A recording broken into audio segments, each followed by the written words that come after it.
Saludamos a esta hora a José Abad Zuleta, él es abogado. Bienvenido, José Abad Zuleta, a Clickracia, el poder de la información a un clic. Roger, buenos días a todos los televidentes, oyentes, seguidores. Muchas gracias por la invitación. No, señor, gracias a usted. ¿Usted qué piensa, antes de empezar con el tema central que nos ha permitido convocarlo a usted, qué piensa de esto que se ha logrado o no se ha logrado con la vaca por las vías 4G de Antioquia? Pues lo que pasa es que como hay tanta corriente en contra, por más que se tenga buena intención, es muy difícil, porque en este país ya todo se está volviendo imposible, porque no hay nadie de acuerdo en nada. Y además, cualquier acción, por solidaria que sea, siempre se utiliza con carácter político. Y es allí donde la polarización vuelve a ser su agosto y hace que todo sea imposible. Ese es el gran problema. Yo estaba escuchando a Alfredo Ramos y es angustiante porque no sabe uno ya ni qué pensar. Sí, hombre, pero usted lo ha dicho muy simple y yo se lo sugería. Alfredo Ramos, pues, es que de que haya esa polarización y esas tensiones políticas en este país, pues los intereses generales que están representados en este caso, en estas vías 4G, los intereses generales no solo de Antioquia, sino de Colombia, van a pasar a un segundo plano.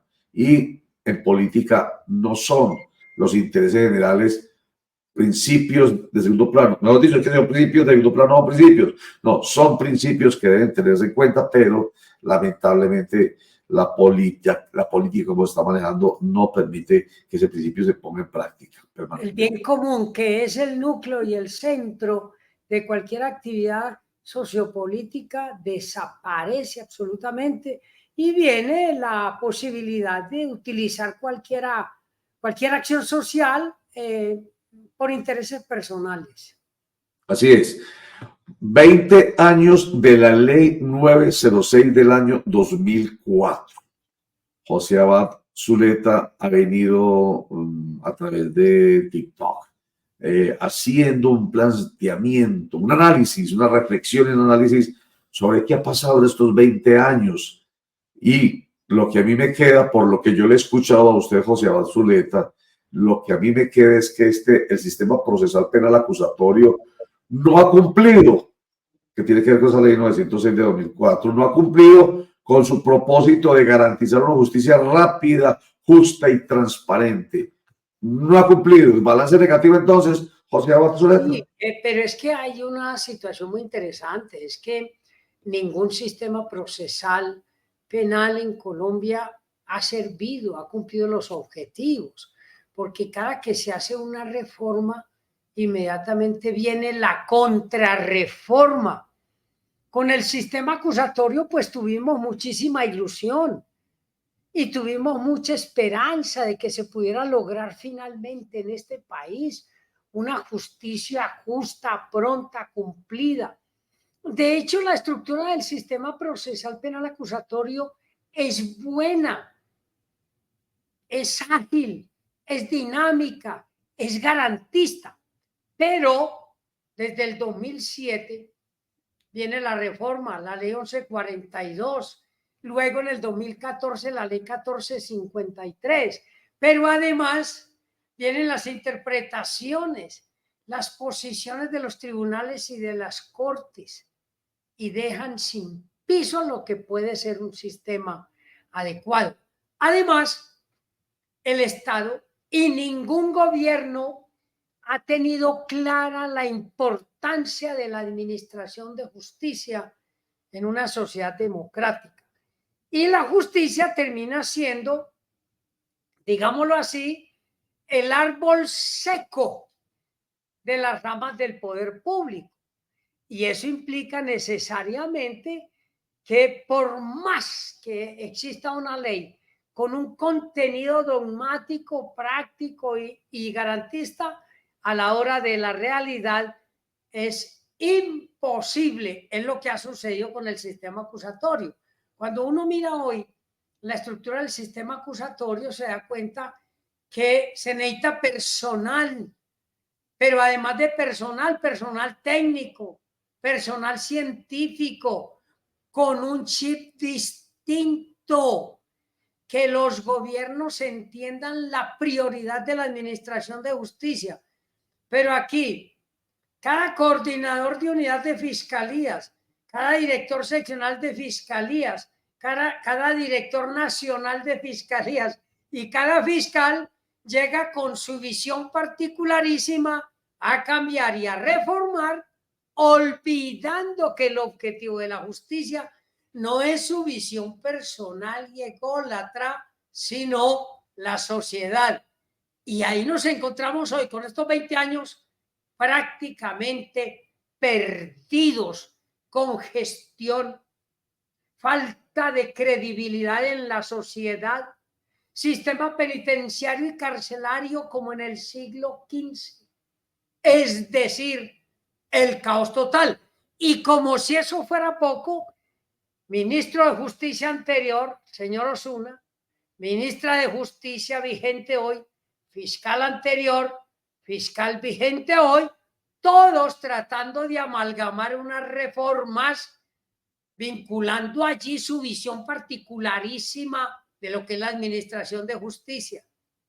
Cuando el sistema penal acusatorio, el más antiguo de la historia, el más garantista, con una estructura sencilla de partes, un juez imparcial e imparcial, un sistema de indagación, investigación y juzgamiento absolutamente claro, no requiere sino que se aplique.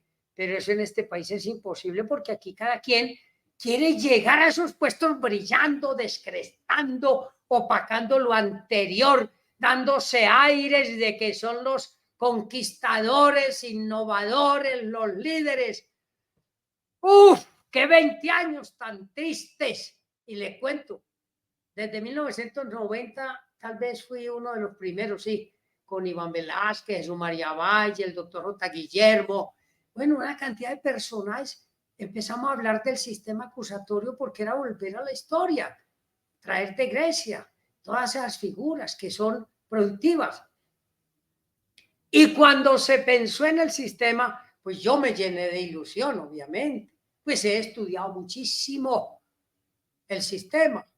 Pero hoy tengo que decir, qué angustia, porque seguimos casi que igual o peor que hace 20 años. Esa es la triste realidad. Yo sé que algunos dirán que no, que es una maravilla, que José es un pesimista, bla, bla, bla, todo lo que usted quiera.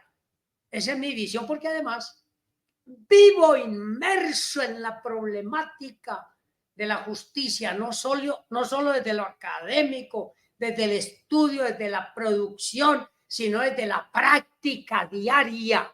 Por eso siento angustia. Doctor José Abad Zuleta, buen día, cordial saludo. ¿Cómo estás, hombre? Bien, doctor. Sabemos que este sistema es casi una copia, no sé si mal copia del sistema penal acusatorio gringo, pero digamos que a ese cambio que usted se refiere cuando pasamos de ese sistema inquisidor que había antes, donde la fiscalía tenía que tomar medidas cautelares, era casi que juez y parte, a este otro, donde ya hoy son los jueces de control de garantía los que toman esas medidas cautelares, pues pensamos que íbamos a avanzar de manera sustancial en la protección de los derechos fundamentales y de el esclarecimiento de los delitos. Eso por un parte. ¿Por qué no se llegó a esa meta? Y la otra es, doctor, seguimos pendientes de la prueba testimonial y no la prueba técnica. La prueba técnica es casi que irrefutable. ¿Por qué hoy si nuestro sistema sigue tan plegado a los testimonios y no a la práctica de pruebas técnicas, que son las que de algún momento son casi que incontrovertibles? A ver, dos asuntos, Javier y televidentes. Mire, el juez de control de garantías es un juez que tiene una preparación, naturalmente que es un juez penal municipal y en la estructura jurídica jerarquizada es el de menor rango. siempre discutimos que el juez de control de garantías no debería ser juez penal municipal, sino juez de circuito. Si usted escuchó al juez de control de garantías en el proceso de Pinilla, Olmedo y el otro señor López, cuando decide imponer la medida de aseguramiento solicitada por la Fiscalía, escuchó, espero que sí, si no, escúchelo, un discurso de responsabilidad que nada tiene que ver con la medida de aseguramiento. ¿Por qué? Porque es que en la imputación y en la medida de aseguramiento prevalece en la imputación la estructura de los hechos jurídicamente relevantes y una deducción que permita colegir participación, pero no responsabilidad, igual en la medida de aseguramiento. El juez de control de garantía se va con un discurso de responsabilidad, habla del palacio de gobierno, habla del gobierno, habla de unas cosas que no tienen que ver en esa audiencia. Esa audiencia es una inferencia, requiere de un mínimo de tipicidad y una inferencia razonable de participación y autoría. La responsabilidad es en el juicio oral. Eso nos da una idea de cómo, a pesar de que trabajamos en las universidades, estamos diciéndole a la nueva administración de justicia, que son nuestros estudiantes, miren, concrétense a lo que les corresponde en su rol. Eso no sucede, porque hay una serie de influencias en la administración de justicia muy complejas. Ese juez desvirtúa la administración de justicia porque está hablando de una cosa que no tiene nada que ver. Segundo punto, el testimonio. Pues es que el testimonio, ¿quién dijo que era la única prueba en el juicio oral? No. Por gracia de la estructura del sistema procesal penal acusatorio, hoy yo sostengo que este es un sistema científico. Y es un sistema científico porque inevitablemente hay una estructura dialéctico-probatoria científica. El testimonio es una prueba más. De hecho, cuando hablamos de prueba, tenemos que hacer referencia solo al juicio oral. Cuando hablamos de responsabilidad, tenemos que hacer referencia solo al juicio oral. En ninguna fase de la estructura del procedimiento se puede hablar de responsabilidad. En ninguna. Porque además, recordemos el artículo 7º establece y el artículo 29 de la Constitución. El 7º del Código de Procedimiento Penal establece la presunción de inocencia. ¿Eso qué significa? Que en ninguna fase se puede hablar de responsabilidad ni se puede hablar de prueba, salvo en el juicio oral. Aquí se hace todo lo contrario. De hecho, usted, respetado amigo, dice que la prueba básica es el testimonio. No, esa es una apreciación equivocada. Siempre hoy en este sistema era la prueba científica. Lo que pasa es que la prueba científica, de acuerdo con la estructura, ingresa al juicio oral a través del testimonio de quien la practica, y eso es elemental. Y ahí viene el gran problema. Hay destreza en fiscalía y defensa para realizar un interrogatorio acorde con la técnica científica del interrogatorio. Hay que ir a los juicios para entender eso. Hay problemas complejos. Hay problemas tan complejos como que todavía hoy se dice que el médico forense es un testigo técnico. Y resulta que si usted mira el DRAE y mira cualquier diccionario científico, testigo solo es el que ve lo que sucede o percibe. Un médico forense que no haya participado en el acontecimiento no es testigo, es un declarante técnico. Claro que existe el testimonio experto, que es un experto que por circunstancias de la vida le toca un accidente, por ejemplo, él sabe de física y entonces va a hablar de cinética, pero como testigo y como experto. Pero aquí se confunden todos esos elementos. Yo no me cansaré de hacer observaciones en ese sentido. De hecho, si se lee el artículo 402, allí queda muy claro. Testigo solo es el que ve o percibe lo que sucede. A partir de allí vienen las confusiones, porque finalmente usted acaba de interpretar algo bien interesante, que no se utiliza la prueba científica, sí se utiliza, pero así como usted interpreta, todo el mundo interpreta, y cuando uno va a la realidad, las interpretaciones no tienen nada que ver con la realidad, y ahí empiezan los grandes problemas y las grandes dificultades.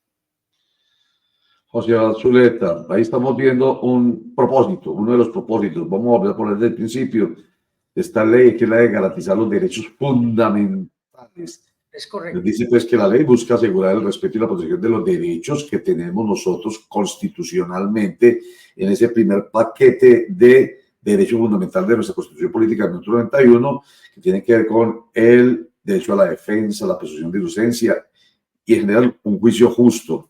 También se habla de un propósito, eficiencia y transparencia. Ha venido usted hablando de ello. Pues que la idea es que sea muy ágil y muy transparente y que pues evite dilaciones indebidas. Es lo que se plantea con ese otro propósito. La separación de funciones también lo ha dicho usted. Cada uno con lo suyo y háganlo bien y que no, el juez no termine siendo juez y parte. Que haya entonces funciones de investigación, de acusación y juzgamiento. Que las víctimas participen, que haya oralidad en el proceso, en fin. Bueno, y usted dice, esto que está tan claro, porque es muy claro, que no es sino cumplirlo, usted dice, no lo cumplen. Pero, y es que no hay manera, pues, de sancionar, si se quiere, ya llegando al extremo, a los operadores de justicia que no cumplen. No existe un consejo, ¿cómo se llama? Está el superior de la judicatura. De disciplina. Allí es donde uno va y dice, estos señores operadores de justicia no están cumpliendo con esto que es ley, pero más que ley, es mandato constitucional. A ver, doctor. La pregunta que usted hace es la más obvia, pero es que son seres humanos o somos seres humanos y la mayoría de los seres humanos todos queremos brillar, queremos destacarnos, queremos posicionarnos entre comillas, y además de que no estudiamos en profundidad, estamos siempre exponiendo superficialmente todo. El aforismo del sistema acusatorio es tan simple que yo me quedo asustado. Dadme los hechos que yo daré el derecho. Así de sencillo.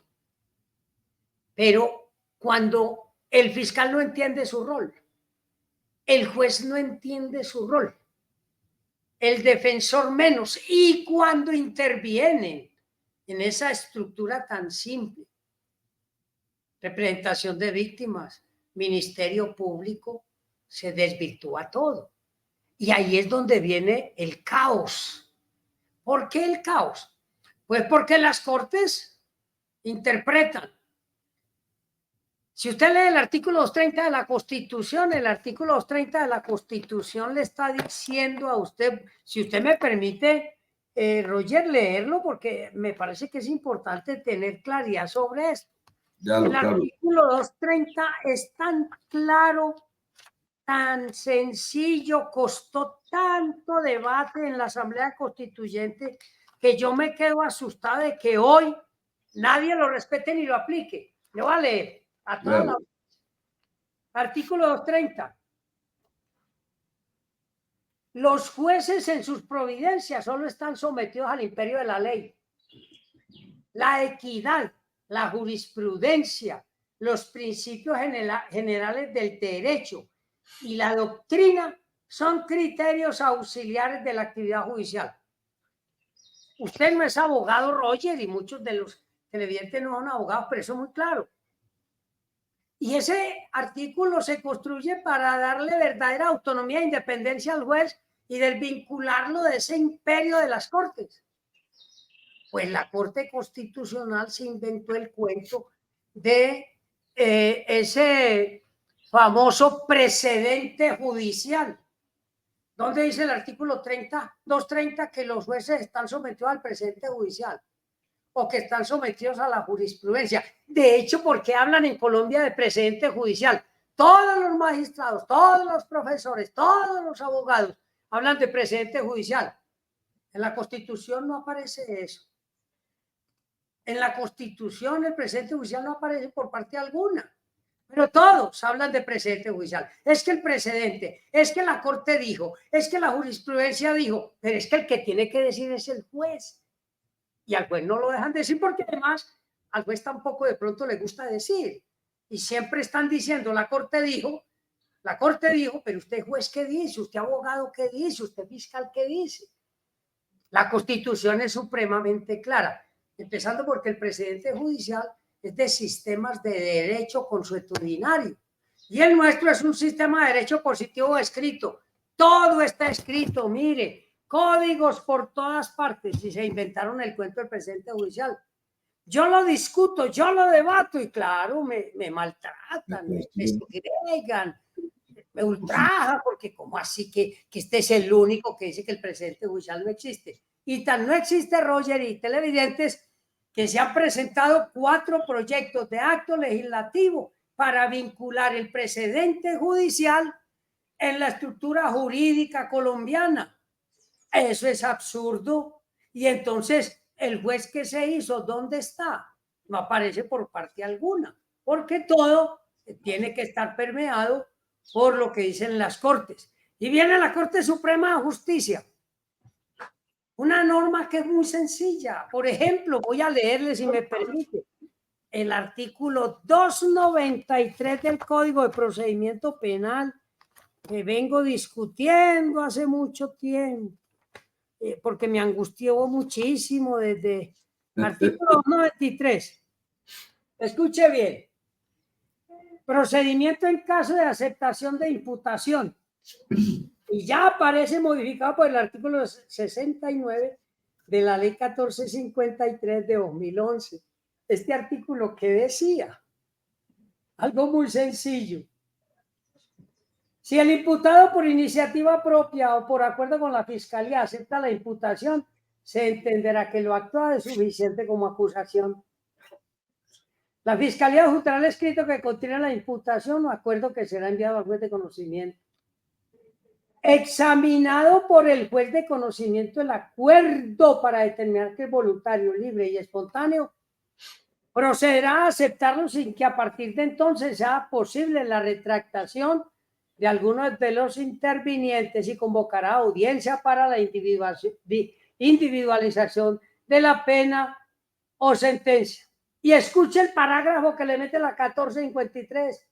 La retractación por parte de los imputados que acepten cargos será válida en cualquier momento, siempre y cuando se demuestre por parte de estos que se vició su consentimiento o que se violaron sus garantías fundamentales. ¿Sabe de dónde sale ese parágrafo? Dinero usted magistrada. Que dijo, no, ese artículo no puede ser así, porque es que los imputados se pueden retractar solo frente a esto.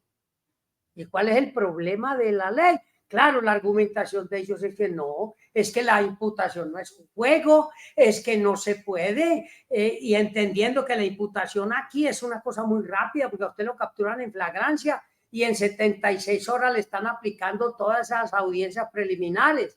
¿Qué hacíamos los abogados al comienzo? Luego de recibir la imputación, pues analizábamos, claro, muchos aceptaban, analizando el aspecto de los medios de conocimiento, pues él llegaba allí y se le decía al juez de conocimiento, no señor, no vamos a aceptar cargos porque aquí hemos encontrado otros elementos. No, la Corte dijo que no. Y ahí se fue desvirtuando poco a poco. Esto fue al comienzo una justicia premial, no es técnico el término premial, porque cuando se habla de justicia, hablar de premio no tiene sentido. Pero mire, la rebaja de pena cuando inició el sistema era del 50% para el que aceptara. La 1142 cambió eso. Ya no era el 50%, sino el 12.5% capturados en flagrancia. Pero los que fueran capturados con orden judicial podían negociar hasta el 50%.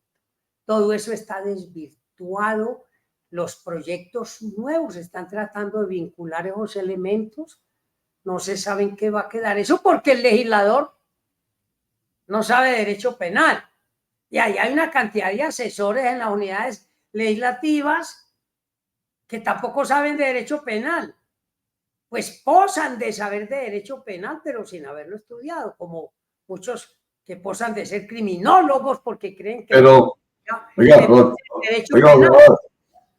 pero venga, de todas maneras, usted sabe que la lógica se pone en práctica, se tiene que poner en práctica, no sé si por encima de los códigos, pero bueno, el código orienta, organiza, permite la comprensión, permite el diálogo jurídico si se quiere. Yo le hablo en los términos. Pero cuando usted pone un ejemplo como el de cómo cambia el porcentaje a propósito del el allanamiento y la rebaja de penas en consecuencia, pues, ¿para qué es el allanamiento? Según la lógica, es para que evitemos todo el otro enredo, sea diligente, como busca precisamente esta ley, sea rápida, ya, no nos enredemos la vida, reconozca y le damos una rebaja de penas. Casi que estamos hablando de un principio de oportunidad adelantadito ahí, ¿cierto? Entonces, para la persona que es capturada, aplicaría ese 50%, pero es que el de la flagrancia, uno le ve la lógica. ¿Usted qué va a alguien que fue capturado en flagrancia? ¿Qué va usted a dudar de que realmente fue él el responsable? Ojo, Roger, es que a pesar de la captura en flagrancia, se pueden presentar muchas situaciones. Bueno, no responsabilidad, error, legítima defensa, muchas cosas. Bueno, muy bien. Sí, de todas maneras iba a decir yo que no sé qué quieres decir. Procedimiento esta ley busca sobre todo garantizar derechos, que fue lo primero que le planteamos, y uno de ellos es de la presunción de inocencia. Por supuesto, a un cogido en flagrancia hay que presumirle la inocencia hasta que pase todo el proceso y el juez diga finalmente, sí señor, usted es responsable. Listo, está claro. Pero quería simplemente poner el ejemplo para decirles que hay lógicas dentro de la realidad que son puestas en práctica ahí y que tienen que variar necesariamente los códices, ¿o no? Claro que sí, pero lo que pasa es que también plantearlo así absolutamente tiene sus complejidades. Lo que hay que hacer, que no se ha hecho en Colombia, porque voy a aclarar algo. En Colombia nunca hemos creado nada desde lo jurídico, nunca.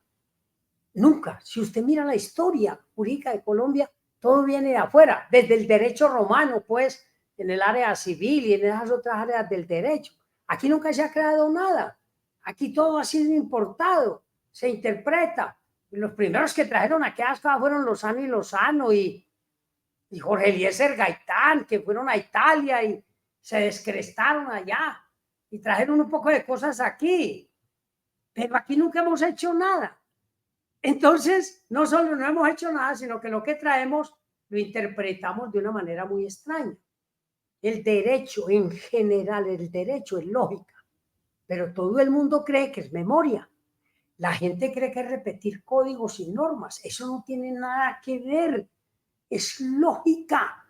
Y la ley tiene que comprender esa lógica. Pero si la ley no comprende esa lógica, pues el caos es obvio. Cuando hablamos de presunción de inocencia, cuando hablamos de aceptación de cargos, cuando hablamos de un preacuerdo, cuando hablamos de un principio de oportunidad, lo que estamos diciendo es, mire, yo sí fui, pero ese pero es el que motivó la negociación. Y ahí es donde viene la facultad del juez, perdón, de la fiscalía y el entendimiento del juez. Aquí nunca se ha hecho un reglamento de procedimiento y pruebas como hay en Puerto Rico, como lo tiene la Corte Penal Internacional, que dice cómo interpretar cada cosa que se presente. Aquí eso nunca se ha hecho porque además se asustan. Todo el mundo se asusta. Los primeros que se asustan son fiscales, jueces y abogados, porque eso es más sencillo. Entonces, es obvio, el derecho en general es lógica. Hágame el favor y aplíquela a las leyes y dígale usted a los operadores judiciales que sean lógicos para que vea usted los problemas que le presentan. Difícil. Doctor José Abad, hablemos un poquito de las facultades de policía judicial. El tema es que ese trabajo es muy importante porque es de donde se empieza a elaborar la cadena de custodia. No sé si la ley ha sido demasiado permisiva para que tantos organismos en el país tengan esa facultad. ¿Usted qué piensa de eso? Bueno, Javier, efectivamente ese es un primer problema. Tantos entes con funciones de policía judicial, pero el Código de Procedimiento Penal es absolutamente claro en eso. Si usted mira el artículo 200 al 230 más o menos, allí se le está diciendo cuáles son las funciones de policía judicial, de la fiscalía, qué debe hacer, cuál es la función del fiscal, qué es un programa metodológico, qué son los medios de conocimiento, cuál es el procedimiento técnico-científico que debe realizar la policía judicial. De eso no hay duda. Es que yo leo esto cada vez y me quedo más triste, porque esto no tiene discusión. Pero cuando el investigador de policía judicial le dice al fiscal que acaba de salir de la universidad y lo acaban de nombrar, dice: fiscal, vea, es que eso nunca se ha hecho así, eso se ha hecho es asá. Y yo tengo 20 años de experiencia, de modo que tranquilo, yo le organizo eso. Y el fiscal dice: ah, bueno, pues usted con 20 años de experiencia, claro. Lo que ese fiscal nuevo no entiende es que esos 20 años de experiencia, ese investigador lo ha hecho mal. Por eso en los juicios, cuando uno como defensor llega a los contrainterrogatorios de la policía judicial con 3 preguntas, usted resuelve el caso. Y yo no voy a decir que el defensor gane el caso, porque la verdad es que los defensores, ni los fiscales ni los jueces ganamos nada. O gana o pierde la sociedad, pero la egolatría lleva a decir: gané el caso. Bueno, eso es respetable. En un contrainterrogatorio técnico de policía judicial, y tengo varios libros de práctica forense, donde se ha logrado la absolución de acusados solo con el contrainterrogatorio y el mal trabajo de la policía judicial. ¿Ustedes creen que yo como defensor soy feliz en un contrainterrogatorio viendo cómo los investigadores dicen mentiras, cómo los investigadores hablan de cosas que no conocen, cómo los investigadores prácticamente terminan engañando al mismo fiscal? ¿Yo soy feliz con eso? No, porque eso es impunidad. Pues obvio, yo soy defensor y estoy luchando por los derechos de mi defendido, pero la vocación mía es que no haya problemas de investigación. Es que el sistema acusatorio se imaginó con unas características tan simples que da grima saber lo que sucede hoy. Mire, la idea del sistema acusatorio era que la investigación fuera tan bien hecha, que todos los procesos terminaran con aceptación de cargos y negociaciones, que ir a juicio fuera solo el 3-4% de los procesos. Hoy es todo lo contrario. El 98% va para juicio y solo el 2% termina en preacuerdos o en principios de oportunidad. Entonces, el cuerpo técnico de investigación, ¿qué fiscal se ha centrado a ese trabajo? Ninguno. ¿Por qué? Porque, bueno, ahí vienen los medios y ahí viene la relación y darle información a la opinión de lo que aparentemente ya se hizo y no se ha hecho. Es decir, pero si usted mira la investigación técnico judicial, es simple, hágalo bien. Pero ¿y quién lo hace bien, pues? Si vivimos de simple apariencia.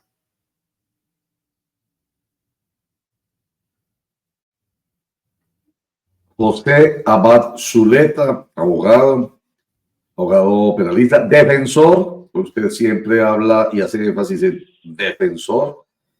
Aquí hablando con nosotros acerca de estos 20 años de esta ley 906 de 2004 con sus modificaciones, que habla del proceso, ¿cómo es? Proceso penal acusatorio, que cambia un sistema que fue el inquisitorio, que eso era, mejor dicho, estaba crucificado. Aunque hay algunos que hoy dicen que este también es mixto. Bueno, lo cierto es que uno se sintió al principio, por allá recuerdo yo que hicimos notas periodísticas y lo aplaudíamos, decíamos que se acaba la Inquisición, claro. ¿Cierto? Y pues ya la quema en la hoguera típica de la edad medieval, se estaba aplicando nuestro sistema penal que era inquisitorio y que esto permitía entonces lo que hemos venido hablando durante toda la conversación con usted. Lo más importante es que es los derechos, garantizar los derechos de los ciudadanos en general. Y bueno, de todas maneras, 20 años dice, esto es un caos total, fue un calificativo que ahorita en pantalla, porque fue lo que asumimos y que no se ha cumplido. Pero entonces, cortico, es posible entonces que ahorita con toda esta reflexión, que yo no escuché a nadie sino a usted, me has dicho sobre el tema, no escuchaba a nadie, sino a usted, esta reflexión, ¿puede haber algún cambio? ¿Puede haber algo que se enderece en el camino o no? El caos total, esa es la conclusión de José Zuleta desde estos 20 años. ¿Cómo? Va a continuar. El caos va a continuar. Sí, hay una serie de figuras que sería fácil de aplicación, pero que no quieren aplicar. Porque es que aquí confunden eficiencia con eficacia. Aquí confunden todo lo que significa el universo de garantías de derechos y de principios con eficacia. Entonces están proponiendo una cantidad de cosas que no tienen razón de ser. Se reunieron 35 superexpertos. Yo con mi grupo aquí de trabajo presenté una serie de propuestas para la reforma. Pues claro, yo no tengo poder, yo no estoy en los medios de comunicación todos los días hablando cosas, entonces yo no, pues mis propuestas ni siquiera las tocaron. Ahí hay algunas cosas, pero no, yo no creo que lo que esté proponiendo vaya a ser útil. Siento mucha angustia, mucha tristeza, porque repito, yo como defensor aspiro a que la justicia funcione, porque yo soy ciudadano.